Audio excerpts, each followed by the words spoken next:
Méditons avec le pasteur Ertis. Méditons avec le pasteur Ertis. Nous sommes samedi, le 11 avril. Nous méditons selon le programme de la Ligue pour la lecture de la Bible, qui dans son lecteur a prévu Jean 19, 31 à 42. Et pour approfondir cette méditation, le lecteur de la Bible nous propose quelques questions. Pour aujourd'hui, la première, y a-t-il un exemple à suivre ou à ne pas suivre? La seconde, quelle vérité Dieu me révèle-t-il? La troisième, quel verset m'interpelle le plus? Et la dernière, pour ma prière, y a-t-il quelque chose que Dieu me montre, dont j'ai à me repentir, auquel croire et obéir, pour lesquels le remercier et le louer, pour lesquels lui formuler ma demande? Dans ce texte, Jean nous parle de la mort de Jésus-Christ sur la croix et de son enterrement dans une tombe. Prions. Père Tout-Puissant, toi l'Éternel des armées, toi le Dieu d'amour, qui avait tellement aimé le monde et qui aime tellement le monde, que tu nous as donné ton Fils, ton unique, afin que quiconque croit en lui ne périsse point, mais qu'il ait la vie éternelle. Et cette vie éternelle, nous l'obtenons grâce ou par les moyens de sa mort sur la croix. Nous bénissons ton Saint-Nom, ô Jésus-Christ, toi qui avais accepté de porter le péché de l'humanité pour que nous puissions être sauvés. Et pendant que tu étais au séjour de mort, tu avais fait un travail remarquable et tu avais bouleversé cet endroit-là, le séjour de mort, parce que beaucoup de sépulcres s'étaient ouverts quand tu y étais entré, et les jours de ta résurrection, c'était terrible dans Jérusalem. Sois béni, sois exalté. Alléluia, alléluia, amen. Shalom, bien-aimés.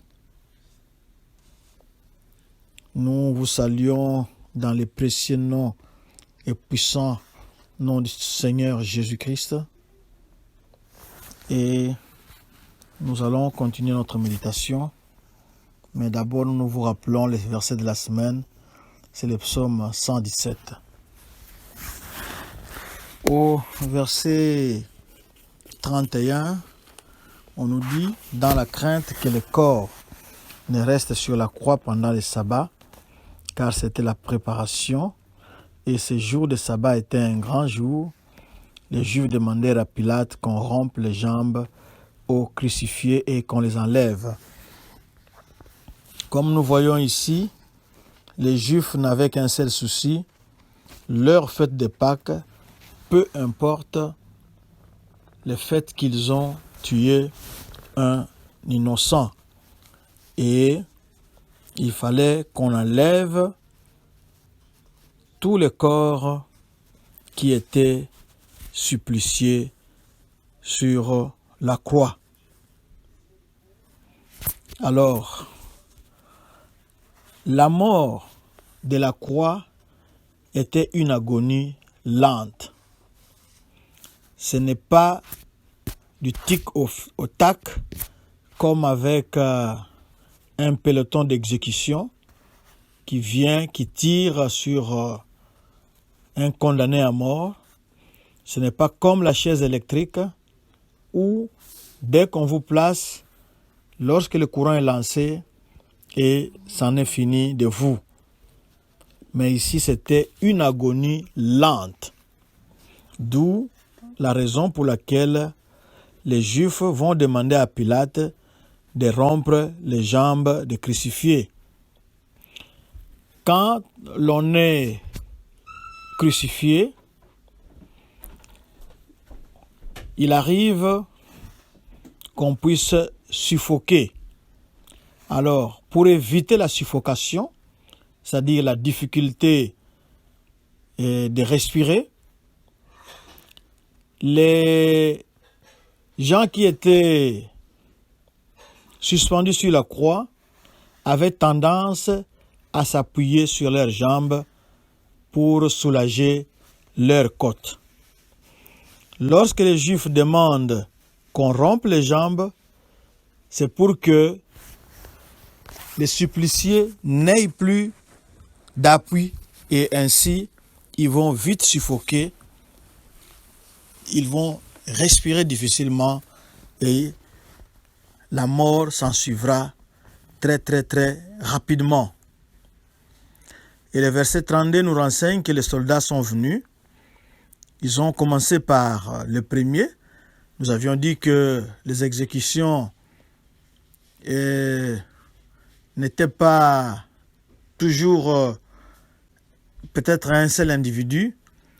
On pouvait procéder à plusieurs exécutions les mêmes jours. Alors il y avait 2 personnes avec Jésus-Christ. Les soldats sont arrivés, ils ont rompu les jambes au premier et ils ont rompu aussi les jambes à l'autre qui était à côté. Lorsqu'ils se sont approchés de Jésus-Christ au verset 33, on a vu qu'il était mort.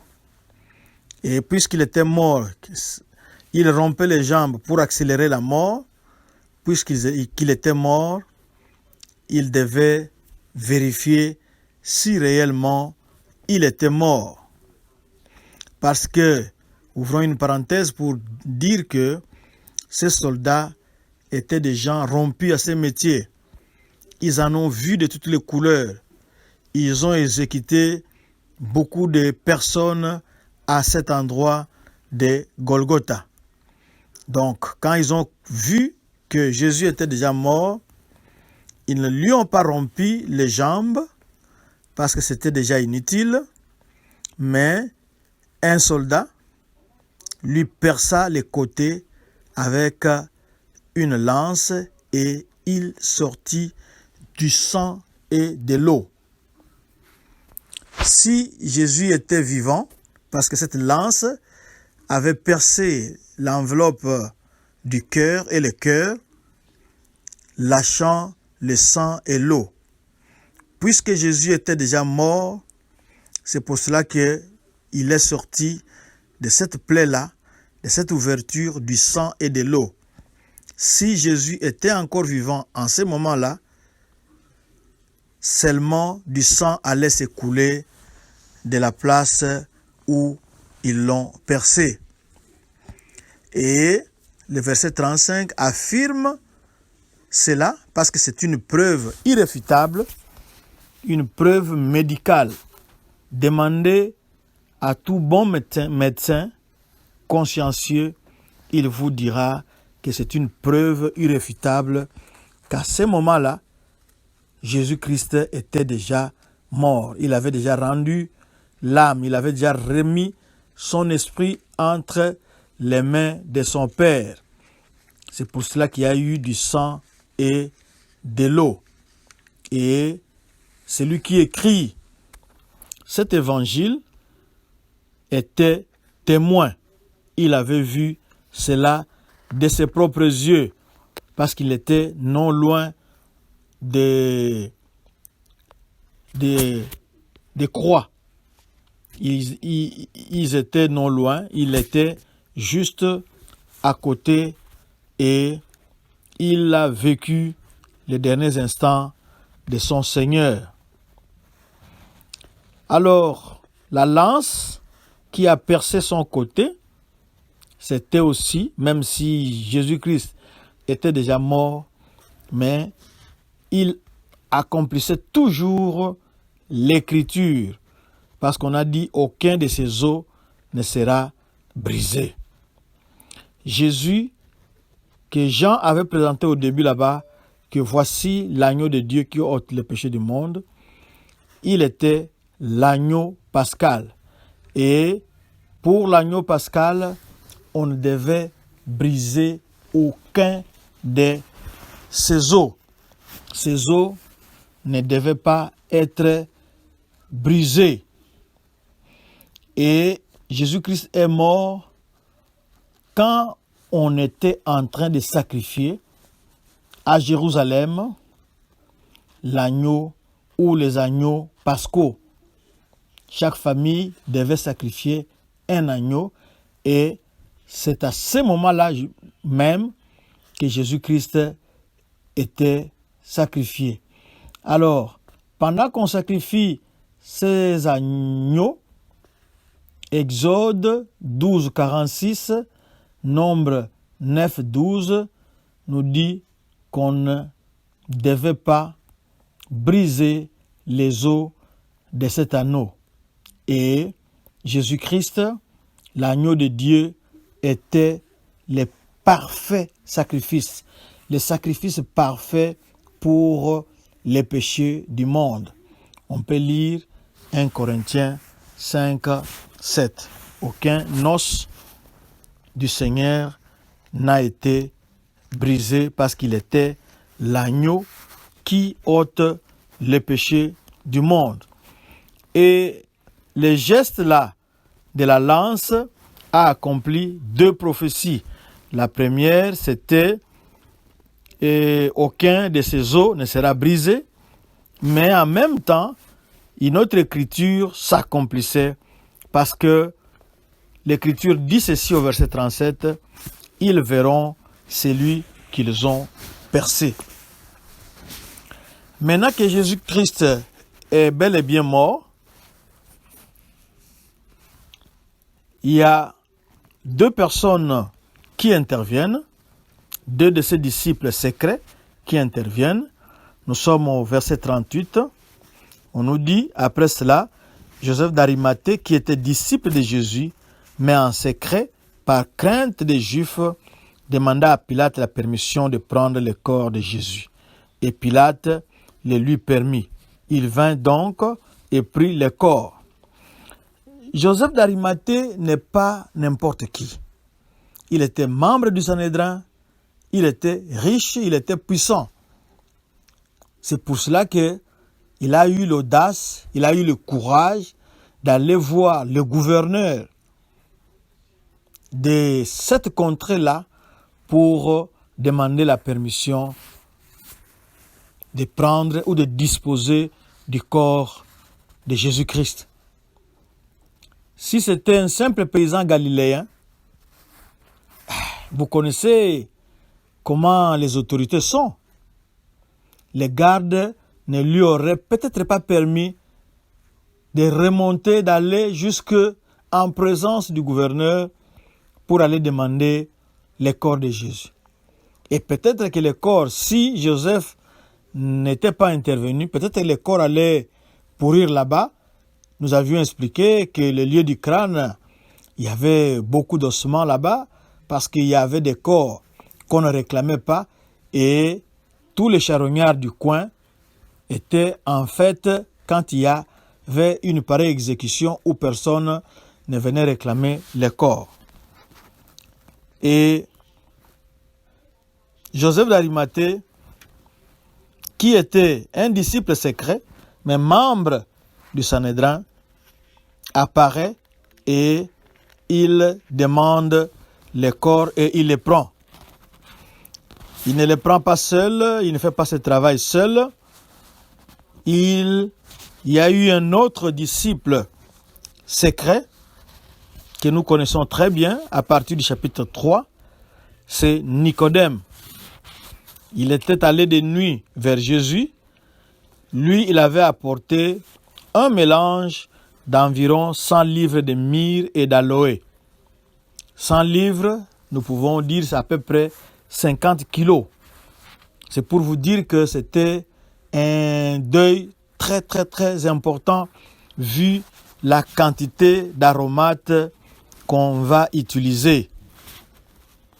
Oui, c'est vrai, ces deux personnes et Nicodème, ils étaient riches, ils avaient l'argent. Et Nicodème aussi était membre du conseil juif. Donc il a apporté ces myrrhes et cet aloe pour embaumer le corps de Jésus-Christ. C'est pour cela qu'au verset 40, ils prirent donc le corps de Jésus, l'enveloppèrent de bandes avec les aromates, comme c'est la coutume d'ensevelir chez les Juifs. Bon, je ne comprends pas très bien cette coutume-là, mais les aromates qu'ils utilisent ici, c'est pour non empêcher le corps de se décomposer, mais c'est surtout pour neutraliser l'odeur de la pourriture, parce que avec la chaleur qu'il y a, et puis dans un espace confiné, certainement la pourriture, la décomposition devait vite intervenir, et pour ne pas embaumer l'atmosphère, pour ne pas empianter l'atmosphère, on utilisait ces aromates-là. Merci Seigneur Jésus-Christ de me les révéler, parce que ils n'enterrent pas dans un trou comme nous et on ferme, mais c'est dans la pierre et on bouche l'entrée. Bien sûr, les orifices ne sont pas complètement obstrués, ce qui pouvait occasionner des échappées de puanteurs. Alors, on utilise ces aromates. Et le verset 41 nous indique les lieux où ils sont allés enterrer Jésus-Christ. Il y avait un jardin tout près du lieu où Jésus-Christ avait été crucifié. Et dans ce jardin-là, il y avait un sépulcre neuf où personne n'avait été mis. C'est pour montrer que Jésus n'était pas n'importe qui, ou bien les gens qui étaient en train de l'enterrer n'étaient pas n'importe qui. Parce que généralement, on peut trouver une tombe qui a déjà servi, et ce n'était pas tout le monde qui avait une tombe, et les tombes ici étaient creusées dans les rocs, donc ce n'était pas donné à tout le monde.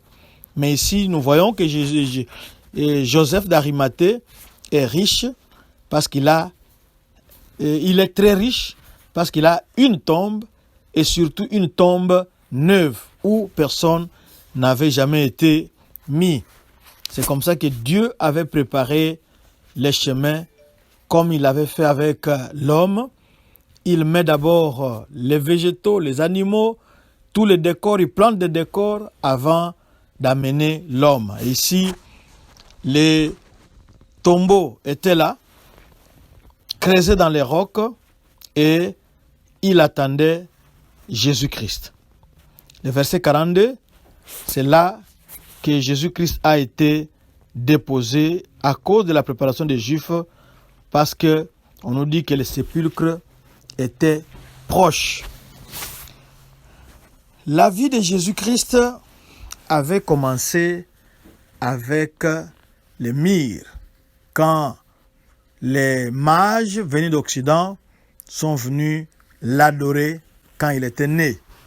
Et elle se termine aussi avec du myrrhe que Nicodème a apporté pour son embaumement et son enterrement.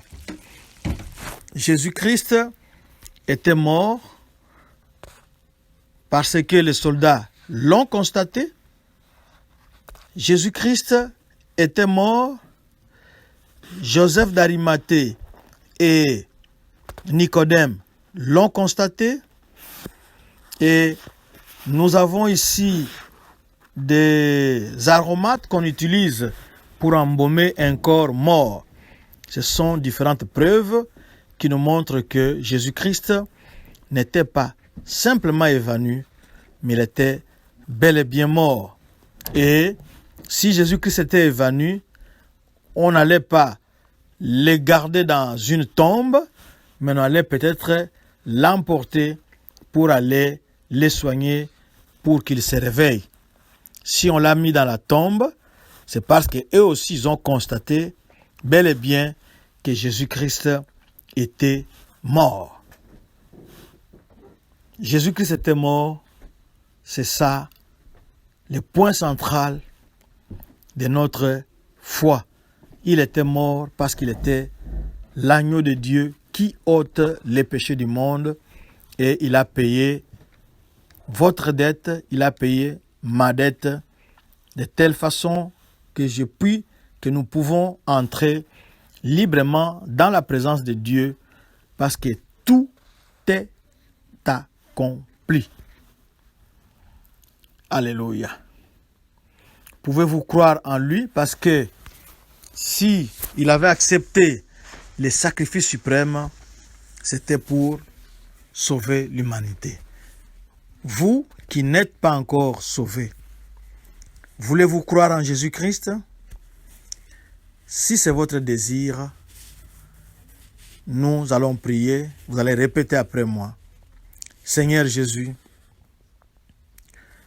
je crois que tu étais mort et tu es ressuscité pour me racheter. Je t'accepte dans ma vie, entre dans mon cœur et transforme ma vie telle que tu as transformé la vie de Joseph d'Arimathée, telle que tu as transformé la vie de Nicodème pour prendre de pareils risques qu'ils ont pris. Merci parce que tu ne mettras pas dehors celui qui vient à toi. Alléluia. Oui, nous bénissons le Seigneur. Vous êtes devenu un enfant de Dieu. Continuez à lire la parole de Dieu. Continuez à méditer la parole de Dieu. Et vous allez ainsi grandir, croître. Notre adresse, Doxadeo Lushi, c'est sur Facebook. Doxadeo Lubumbashi, c'est sur Twitter et YouTube. www.églisedoxadeo.com, c'est notre site internet. Là-bas, vous trouverez beaucoup de ressources pour votre vie spirituelle. Laissez-nous un commentaire dans l'une de ces adresses et que Dieu vous bénisse. Bonne fête de Pâques.